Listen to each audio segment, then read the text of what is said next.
Hi, let us just quickly answer this question. It's a geometry question based on triangle property.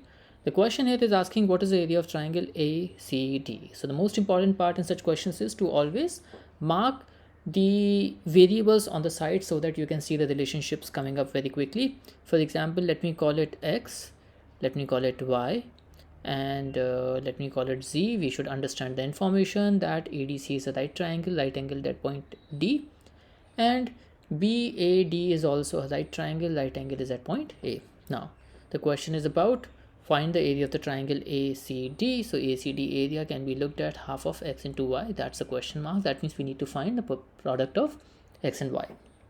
Now let's look at the first statement. The first statement here says that area of triangle ADB is 20. So ADB, this is a right triangle we have seen, and we can see that the area of this triangle can be given by half of y multiplied by z, and that is equal to 20. That means we can say that yz is equal to 40, but that's not sufficient because we do not have any information about x and we need to find x into y. Therefore we can simply cross off option A and option D, because neither first alone is sufficient nor each alone is sufficient. Now let's look at the second statement. The area of triangle BCD is 14.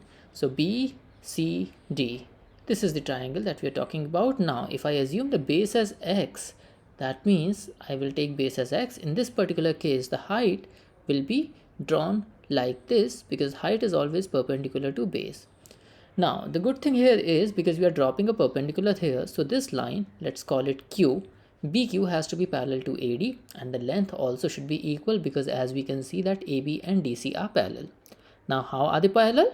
Because AB is making 90 degrees as well as DC is making 90 degrees. So this is basically a trapezium in which the opposite sides are parallel here, which means BQ will also have length equal to y.